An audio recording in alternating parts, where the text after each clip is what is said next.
Let's have a look at making a discussion board. So I'm just going to go into a developmental shell so I don't disturb the students. And don't worry about what mine looks like. It's just a developmental shell, so it's not exactly the same as what yours will look like. So we're just going to go over to anywhere. Right now I think we'll just go into it's listed as in this particular one here, but let's say we're going into weekly learning. And again, I have a bunch of stuff here, but we're going to put a discussion board, and you can go up here and create it. But the safest way and the best, most reliable way to create is to come down to your course tools, discussion board. There. We'll click it. Now, you'll likely find in your shell something that looks like this. And so there will be something already set up for you.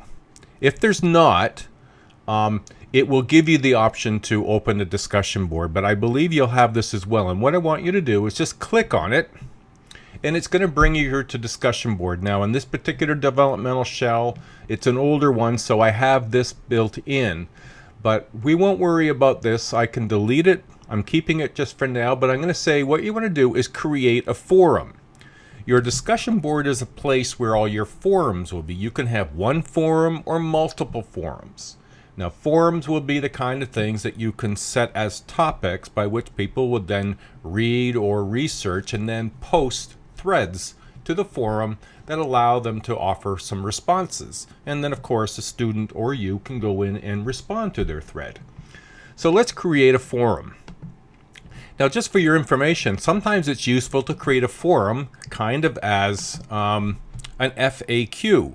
I create a forum called FAQ, frequently asked questions, and then I might put in the description that this is where you'll find some basic questions answered about my Blackboard shell. Or this might be a discussion that you're putting in around a particular topic. What is psychology? Now I can put in instructions here. These instructions can be anything that I think will help them understand what I want to do with this question. Now, like a lot of other things in Blackboard, you need to let Blackboard know you want it to be made available, and you can specify the time. Now, if you don't put a time restriction, it will be open from when you make the discussion forum to when the semester ends. But my own experience using discussion boards and forums is I would put a specific start date when it opens and is available for students to see it, and when it closes. If it's left open, you may find that things get done at the last minute and not in a timely manner. So if you put these 2 clicks here and specify the time, we're going to say right today. I think that's today. Yeah. And we'll say until the 24th at 11:59. So it's going to be open for just a little over 2 weeks maybe. Now a standard view is a standard view. Now, unless you want participants to create a thread in order to view the threads of this forum, so in order for a student to see one thread, see other people's threads, they have to create a thread of their own. So if you choose that, that's fine. We're going to keep it in a standard view at the moment, and we're going to say yes to grading. Now, if you don't want it to be graded, it's just like a frequently asked question forum and you don't need it graded, then you leave that alone. By clicking here, it will create a place. One, you can put it how much it's graded at. Maybe it's 5 marks for each posting. And there's a due date. So this could be the date that you want to put in as the last date in which it will be available. So in my case, that was the 24th. At 11:59, and I will respond to the post when I get up to 5 posts. And that just means that I'm going to see this symbol when I get 5 posts, and that lets me know that there's needing to be graded. Now, if I have a rubrics for my forum as to what it is that I want them to do and what expectations I have, I can attach it here. I can also post it separately in wherever I post other rubrics.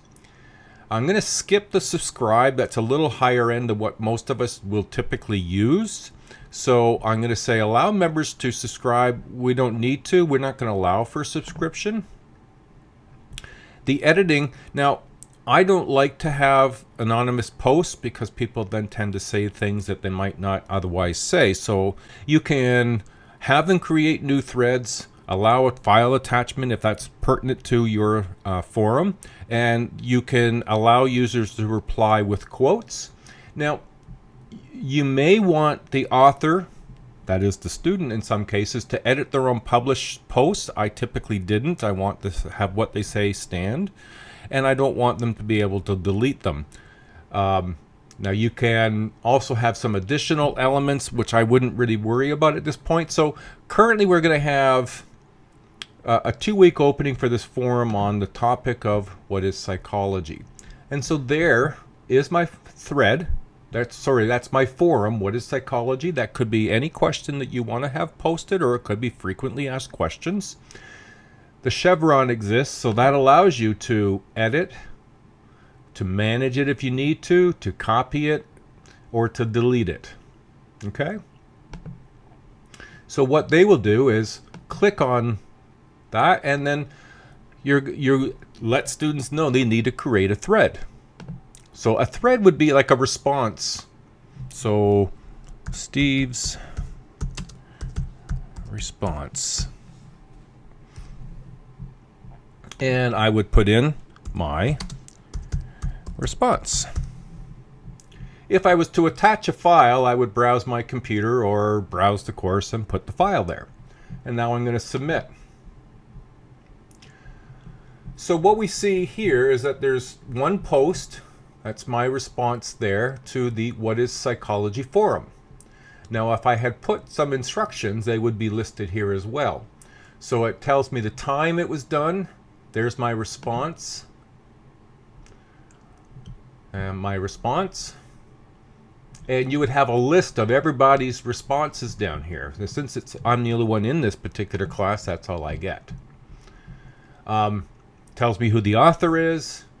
How many unpublished posts. This will change according to the number of other posts and replies and the total number of posts. So that's all you really need to do. Now you can create as many forums as you need based on whatever your purpose for the forums were. And when you go into Grade Center, it will show by looking at that little grade needs grading when there are posts there for you to grade. I would really emphasize the importance in your instructions about what it is you want them to do within the discussion board. What is the word count or the sentence count, or in some way measured that this thread that they posted is meeting expectations. You can create them where that's all they have to do, or you could create them where they have to do 5.